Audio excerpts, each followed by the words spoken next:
We are called to order. Please rise and join me in the pledge. I pledge allegiance to the flag of the United States of America and to the republic for which it stands, one nation, under God, indivisible, with liberty and justice for all. Thank you. Madam Clerk, take the roll, please. Trustee Guyer. Here. Trustee Spurling. Here. Trustee Bauman. Trustee Youngerman. Here. Trustee Marisak. Here. Trustee Brzoska. Here. Thank you. President Brawley is unavailable this evening. We do have 5 of us here. We do have a quorum, so we will continue. Public participation is our next piece of the meeting. No one's in the room with us. Anything online, anything? Not receive anything. Okay, we'll close the portion of that portion of the meeting. We'll move on to the consent agenda. I will read the items and then entertain a motion for approval. We have the minutes of the September 8th, 2025 Village Board meeting, accounts payable summary report through September 22nd, 2025, in the amount of $2,875,565.37. We have the water production report, the refuse report, and the community development report, all 3 for August 2025. We have ordinance 2147, annexing 29 Baseline Road. That is our second reading on that one. And finally, ordinance 2148, granting rezoning variations on zoning requirements for buffer yards at 29 Baseline Road. That is also second reading. So moved. Second. Moved by Youngerman, second by Brzoska. Take the roll, please. Trustee Youngerman. Yes. Trustee Marisak. Yes. Trustee Brzoska. Trustee Guyer. Yes. Trustee Spurling. Yes, that carries. Thank you. Moving on to items for separate action. Item A is ordinance 2150, approving a final plat of subdivision for Unit 3 of the Marquee Point subdivision. This is waiver of first reading, passage on the second, and I believe we're going to Director Apt. Yes, so Four Star Real Estate Group, which is the land development arm of D.R. Horton, has submitted the final plat of subdivision for Unit 3 for Marquee Point. This will subdivide the remaining property into 61 single-family lots. We've reviewed the final plat that was submitted and determined that it is consistent with the approved preliminary plat. So we recommend approval of this, subject to approval by the village engineer, and then we can get it signed and recorded. Okay, any questions for Director Apt? Motion to approve. Second. With engineer approval. Okay, moved by Marisak, second by Youngerman. Take the roll, please. Trustee Marisak. Yes. Trustee Brzoska. Yes. Trustee Guyer. Yes. Trustee Spurling. Yes. Trustee Youngerman. Yes. That carries 5-0. Thank you.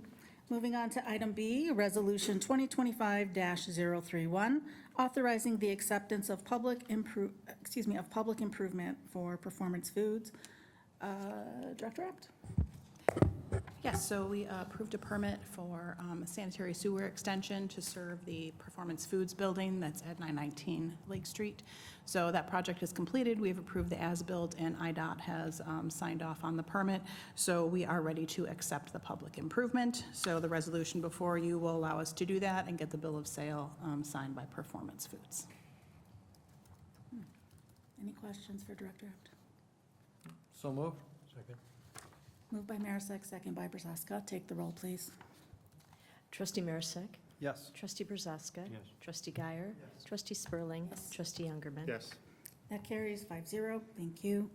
Moving on to item C, zoning application fee waiver request for 4822 and 4834 Baseline Road. Director Apt? Yes, thank you, Trustee Spurling. So the owners of 4822 and 4834 Baseline have submitted letters requesting waiver of the application fee and other fees, or at least reduction of fees related to applying for rezoning. So their properties were rezoned with our comprehensive rezoning of the village when we adopted the UDO. So those 2 properties were previously zoned residential and have been rezoned to manufacturing. They're not happy with that, so they want to rezone back to residential zoning. However, they have some concerns related to the fees associated with that. So they've requested either a waiver or reduction of those fees. The zoning application fee for a rezoning is $600, and then we do require a $2,000 planning deposit along with those. This is a case that doesn't really require any sort of engineering review or anything like that, so it's a lower deposit required for that.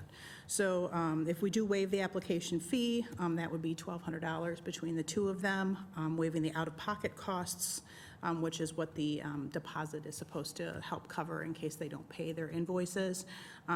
Could amount up to $4,000. However, with these types of rezoning requests, there's no new improvements. There's not going to be really any engineering review or anything. So we don't believe that the out-of-pocket costs would exceed more than $1,500 each for this. So if the board does choose to waive or reduce the fee, then the owners would be able to make their zoning application for the rezoning and pay only whatever it is the village board is going to require them to pay. And these are the two properties that, when we passed the UDO, it just was kind of like a sweeping move that it happened, they were rezoned. Is that correct? So, yeah, there was a lot of rezonings that happened as a part of that, either with consolidating zoning districts. We lost the B3 districts. There were several properties out there that were zoned B3 that are adjacent to this. These were the only two that were zoned residential, but that entire area was rezoned to manufacturing. Just a quick question. In their letter to us, it says property located at 4822 Baseline Road in Oswego. Yeah, that area kind of goes in and out. I think some of the unincorporated subdivisions have an Oswego mailing address. It has more to do with who's delivering their mail, and I don't even know that it is the Oswego district that does, so. Okay, thank you. And in their letter, they stated that they were not notified. It's correct that they don't necessarily need to be notified? So we are not, with comprehensive rezonings, we're not necessarily required to do a notification of every property within the village that we're rezoning them. So that is not a statutory requirement. In this case, we did send a courtesy notice to all property owners that were being kind of significantly rezoned. So those that were being like rezoned from residential to something not residential, or from business to manufacturing, those kind of things. So I think there was over 60 properties that were on the list that were sent a letter notifying them of the public hearing. It wasn't sent certified mail, it was just sent regular mail. For some reason, they do not recall having received that mail, but we have the list of all the property owners that we sent it to, and it did include those two properties. Thank you. Director Epp, what would comprise this,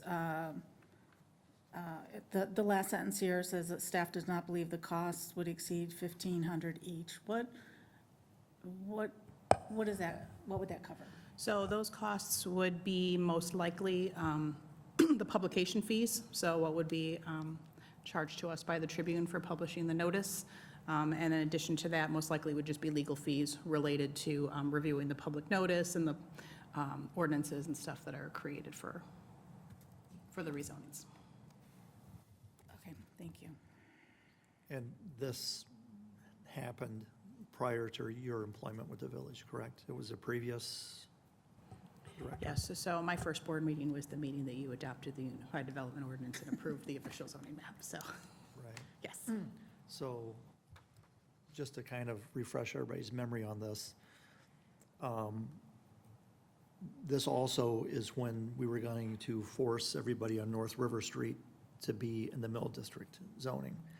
And I went back and I listened to the board meetings, and I'm surprised that this happened, because I thought we were very clear at that board meeting that when we were talking about this, just even prior to the night that we voted on it, that we were not going to force anybody that was residential to be rezoned unless if they wanted to be rezoned. And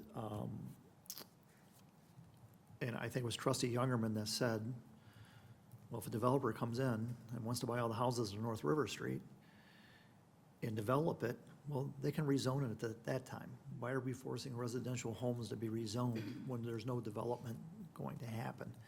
And I was under the impression that no residential parcels were being rezoned to anything other than residential.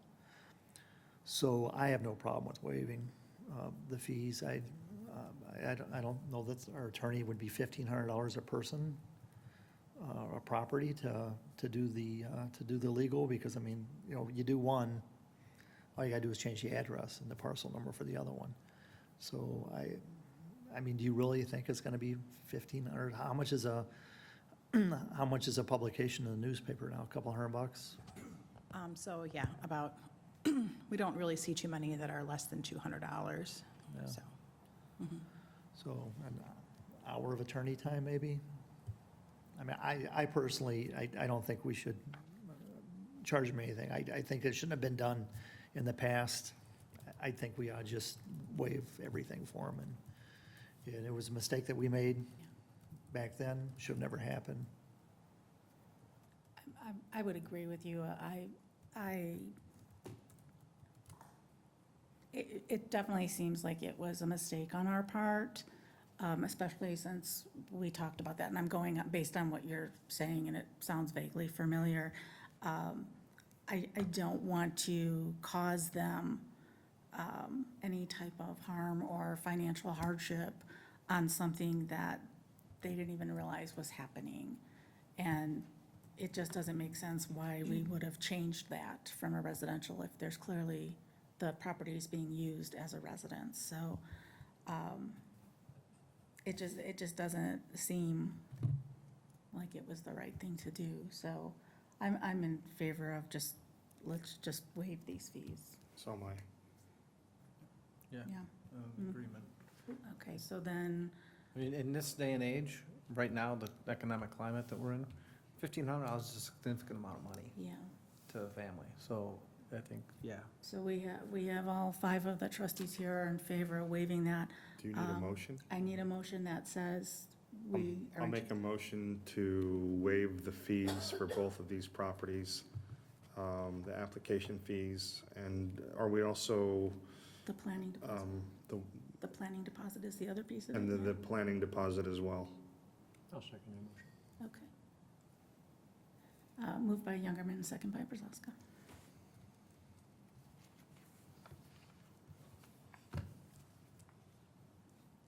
Should I call the roll? I'm sorry, yes. I'm sorry, please. take Trustee the roll. Youngerman? Yes.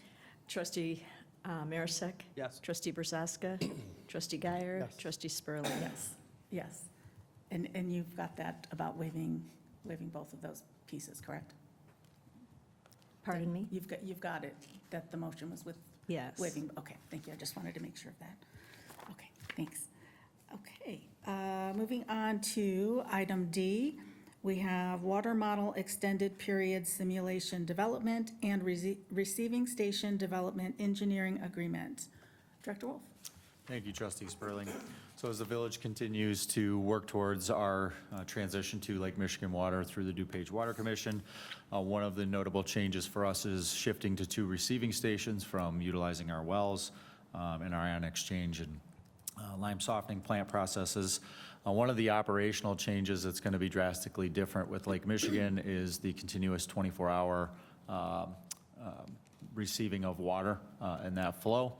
So part of this PSA, or the major part of this PSA, is to go through the predictive modeling to be able to go through that process, size the capacity of the tanks that we'll need at those receiving stations, as well as give us guidance as to what types of tanks are going to be best suited, with the information that we gain from this modeling. So those are a few of the items. We'll also have cost estimates as a result of this agreement for those types of tanks once we have those options identified. So if there's any questions from the board, I'm happy to answer them at this time. Any questions for So- Director Wolf? Oh, Go ahead. so moved? Second. Moved by Marisak, second by Guyer. Take the roll, please. Trustee Marisak? Yes. Trustee Brzaska? Yes. Trustee Guyer? Yes. Trustee Spurling? Yes. Trustee Youngerman? Yes. That carries 5-0, thank you. There are no items for discussion, new or unfinished business. I think I started my right tonight, nothing from No. Trustee Guyer, Trustee Youngerman, Trustee Marisak. I have one. I'd like to thank the Rotary and their volunteers that helped do the river cleanup this past weekend. So thank you for that, Trustee Brzaska. Also mentioning the cemetery walk, which is October 1st.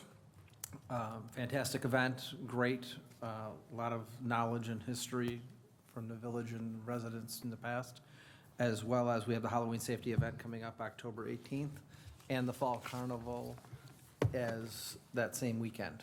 So, just a couple of notables. Busy month coming up. Busy month. All right. And River Run, October 4th, sorry. And shredding on Saturday. Shredding event, yeah, shredding event is the 27th. On Saturday. Thank you. I'd like to thank Rosie Boeing for the schedule. Yes. Excellent. Trustee Prozowska? I'll cover it all. Thank you. Okay. Two quick items. I just wanted to, I meant to mention this at the last meeting. Trustee Prozowska and I, along with Manager Burke, attended the ribbon cutting for the cat clinic at Orchard Road Hospital. Really nice event, just a beautiful building, and like I said, it was just a really nice event, so I did want to mention that. The other thing I wanted to mention is that I attended the ribbon cutting for the Technology Education Center. I ran into Director Wolf, he was there as well. We had one of our plan commissioners there and a former plan commissioner there who's on the board at Wabanzi. All I can say is if you make your way out to Sugar Grove and get a chance to walk through that building, impressive. That's the only way I can describe it, is impressive. So would you agree, Director Wolf?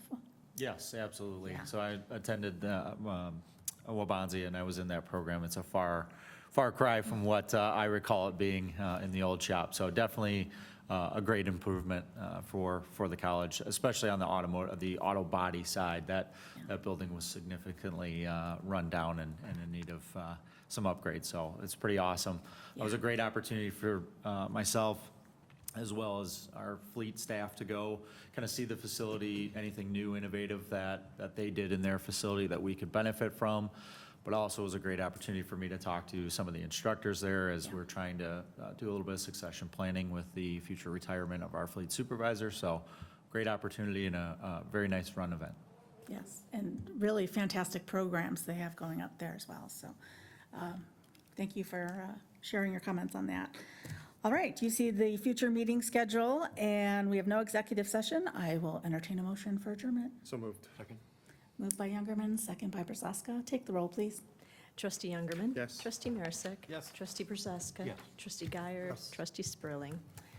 Thank you. We are adjourned.